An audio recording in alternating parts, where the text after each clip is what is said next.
Hello, hello, hello. Guess who it is? That's right. It's the Ramblin Hillbilly. And I am Rex. Ah, holy shit, I'm tired. Man, I do not know how I survived when I was working. Let me tell you what, until the year 2000, until I went to a doctor once. This is a Ramblin Hillbilly, all right? Because my mind don't shut off when I go to bed. It just goes and goes and goes and goes and goes, right? And it's always about work, nothing else. Goes and goes. Anyway, he goes, "What are your symptoms?" And I'm like, "You mean like forever, like my adult career, right?" He says, "I got a little something for you." I haven't heard that in a long time. Anyway, so it shut my brain off at night so I could sleep. I'm like, holy shit, this is wonderful. So anyway, after I retired, I'm like, don't need this. So there's a whole lot of stuff to do up there at the store, and I'm a rookie at this stuff. I know, nothing about, everything that has to be done up there, right? It's not my line of work, you see. And what flipped the switch the other day was they needed me earlier than I had planned for. And so it flipped my on-call switch, and I had not gotten my, how shall we say, my nicotine and caffeine levels up to snuff, so I had raised myself out of bitch level.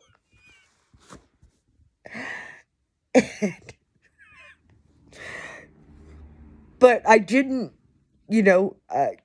she says, as soon as you can get here, like, I don't want to rush you, but we need help. I'm like, well, I'm not going to screw people over. I'm like, they need me. They need me. So,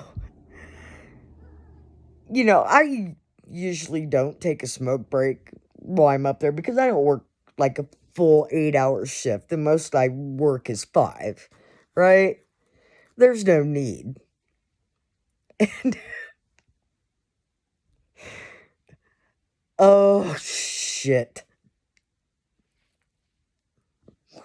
Anyway, that thing flipped on that old switch that I thought had shut off forever.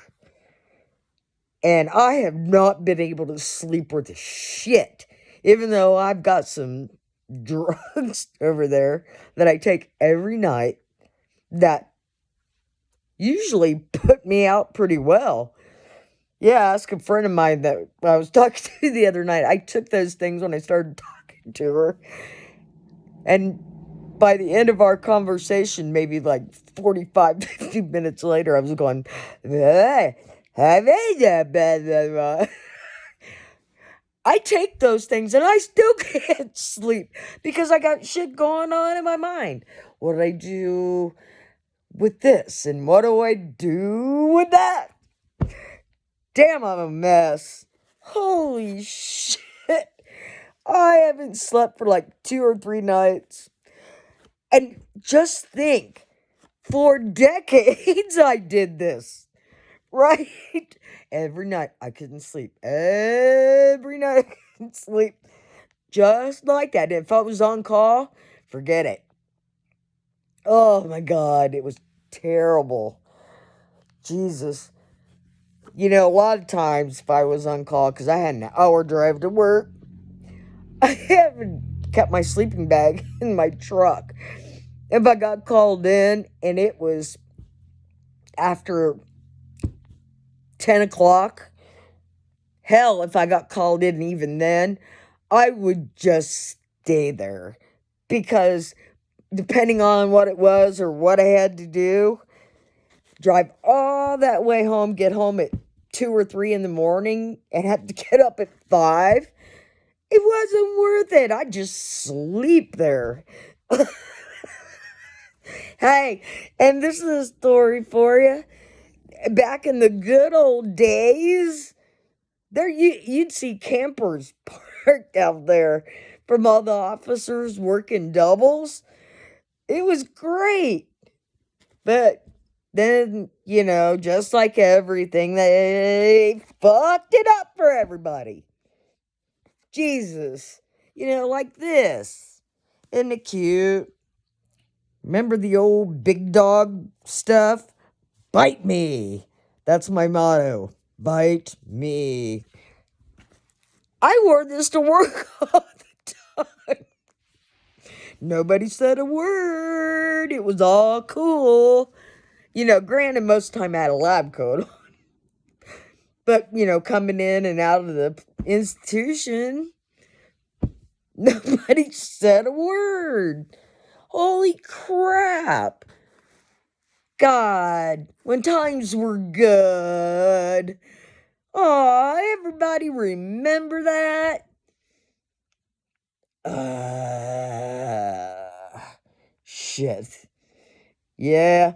And oh my God, there was this one time,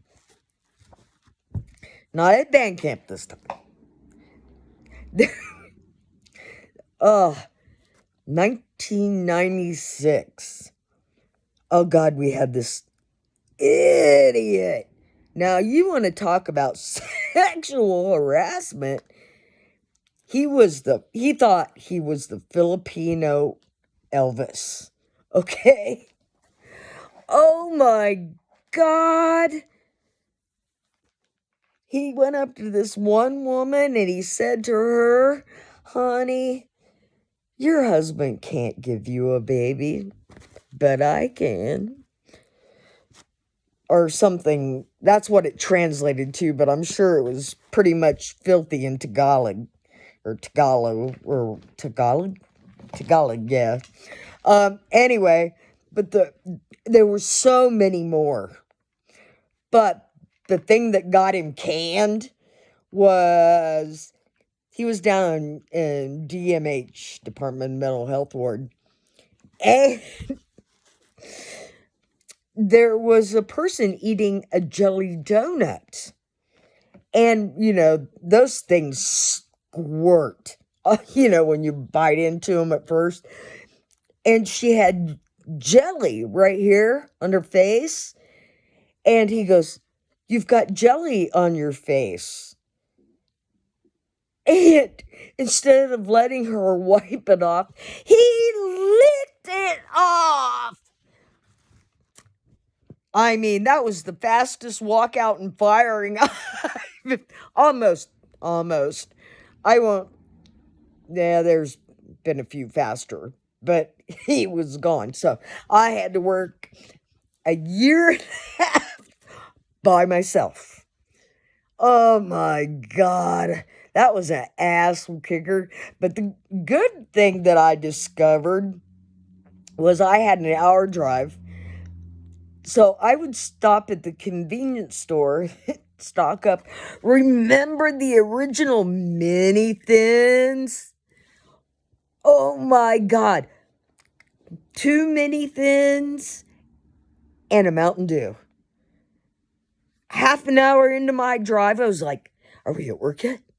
Are we at work yet? Are we at work yet? I'd be holding the needle. I'd be going. The inmates are looking at it like, Shit, girlfriend. And I get it every time, of course. I'm like, don't worry about me. I'm all right. Gotcha. But then the damn meth cookers went and ruined it for everybody. Assholes. Oh, well. It, fun stories. But anyway, my head is just spinning, and I hate it. So, I don't know what I'm going to do about that. I got to stop. Well, maybe when I get fully learned, it'll stop. Alrighty. God, this is already 11 minutes long. Shit. Anyway, there's another thing I want to talk about. Okay, stop fucking with the military. It is not a social justice warrior experiment. Do you understand me? You can't do what you're doing. Damn it. Do you understand what basic training is all about? Understand the concept. You cannot have any one group of people being special. All right? What basic training is all about is breaking you down as an individual and bringing you up as a team. So you have each other's back. You trust in each other. Yeah, it's a mind fuck. It's brainwashing, but it's gotta be that way. You cannot have any hesitation. You have to trust each other. Do you understand that? When you go and make special accommodations for this, special accommodations for that, and make others, persecute others, it all falls apart. And so does the security for our country. Do you understand me? Come on, man. I mean, I went to basic training, and I'm like, a couple days in, I'm going, what the fuck did I do? I was told what to expect. I thought I was prepared. And I also was told, go to church. Go to church.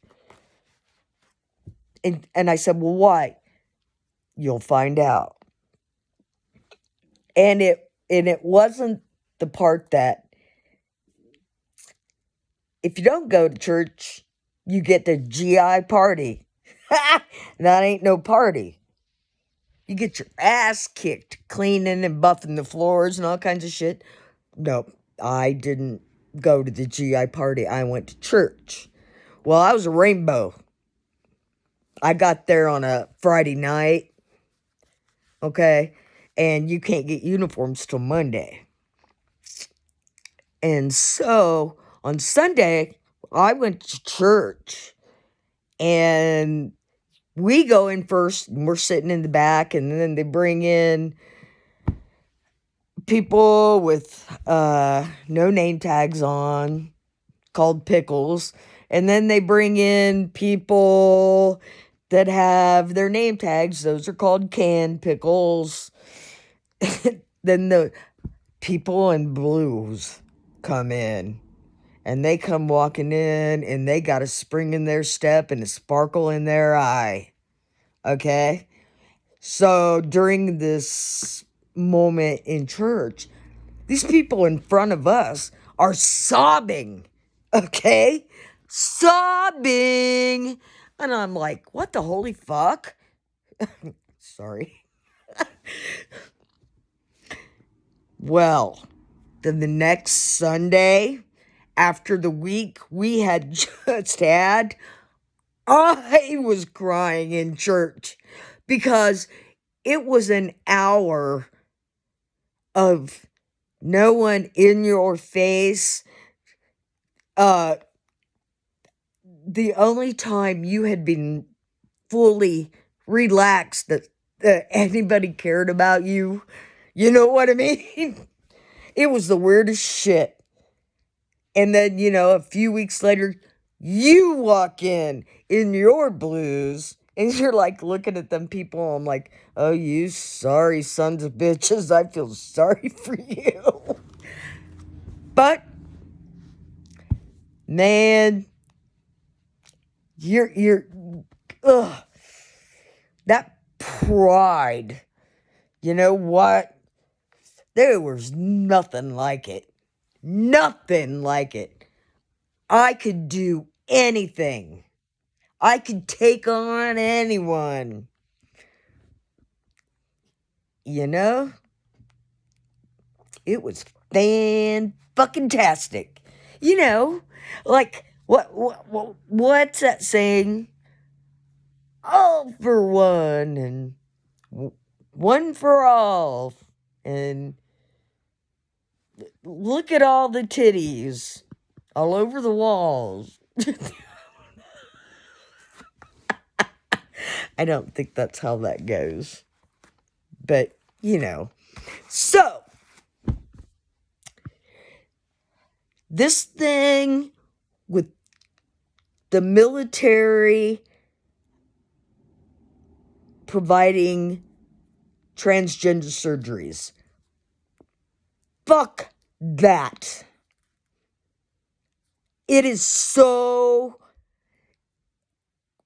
will be used fraudulently. Okay? Extremely expensive. And look at the statistics, please. I don't have a problem. You do you. Okay? But it's lifetime care. All right? First of all. Second of all, there is still a 40% suicide rate. Okay? Well, that doesn't work out very well if you're, a gun operator on a tank. What if you snap? Plus, you're not deployable. Because you may get deployed somewhere where you don't get your medicine for weeks at a time. Well, holy shit. That wouldn't fare very well, would it? You can't be an insulin-dependent diabetic. You're not deployable. Well, give us an office job. That's not fair. You're getting special treatment. I mean, why do people get jobs where they don't have to lay down their lives and other people have to lay down their life? Huh? Huh? Shit. Think about it. See, you got all these fucking left-wing liberals sitting up there going, well, this sounds just great. Why don't you think about it for a minute and think about it the way it is? It's that for a reason. Right? Sorry. I got heated for a second. Holy shit. It has nothing to do with what they prefer. It has everything to do with why the military is why it's like it is. Everybody has to be equal. Do you understand? Okay, this is the Ramblin Hillbilly, so I'm going to ramble a bit. there was some asshole on Twitter. I just look at Twitter. I don't tweet much. But it was about something racism in the Air Force or some horse shit. All right? Another rambling off on this. When I got to Mather Air Force Base, my three best friends were two black guys, Ron and Terry, and a Filipino guy, Jose. I know! I am a horrible white supremacist.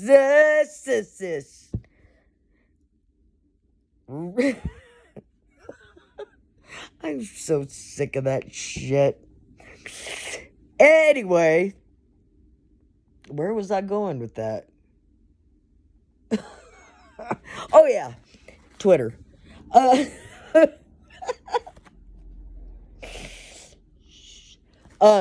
Twitter. Anyway, whatever question he asked, I said, when I was in the Air Force, the only color I saw was blue. Now, does everybody understand what I meant by that? That's right. We're all together. Right? You understand what I meant by that? He said to me, it's people like you that are the problem. And I said, what the fuck? And he said, you didn't understand where those people came from and what they have gone through before they got into the Air Force. You know, their struggles, where they came from. Are you fucking serious? Really? Terry was a model in New York City, grew up in a very happy household in New York City. Ron came from a very high-ranking military family, very prestigious. Jose came from a very wealthy family in the Philippines, and we had food stamps, and I had a half-price lunch card.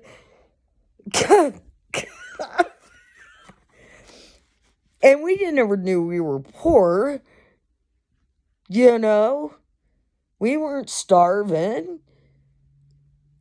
We had a great life. But I guarantee you, those three POCs had a damn much richer and privileged life than I did. So knock this shit off. Do you hear me, you fucking leftist, liberal, cock-sucking fuckers? And have a nice day. Right? All right. Oh, shit. Anyway, I've gone on much too long. And so, everybody, come on down to the grocery store. Get yourself a pizza. And remember, order your food well before the half hour to close. Because we hate to tell you no. It's kind of like when you're at prom in the back of your limo. Oh, by the way, I see more limos today from kids. If somebody showed up at Graham High School, oh, by the way, because it's the what? Ramblin Hillbilly. Congratulations to the Graham High School wrestling team who just won their 20th, that's right, 2-0. 20th Ohio State Wrestling. How the hell do you say that? State of Ohio Wrestling Championship. 20 in a row. Now that's a dynasty. What you think? Right on. Anyway, so I'll maybe try to catch you tomorrow for something Irish. Little green eggs and ham? No. What is that shit? Oh, corned beef and cabbage. Alrighty. Yeah, this is a Ramblin Hillbilly. I am out.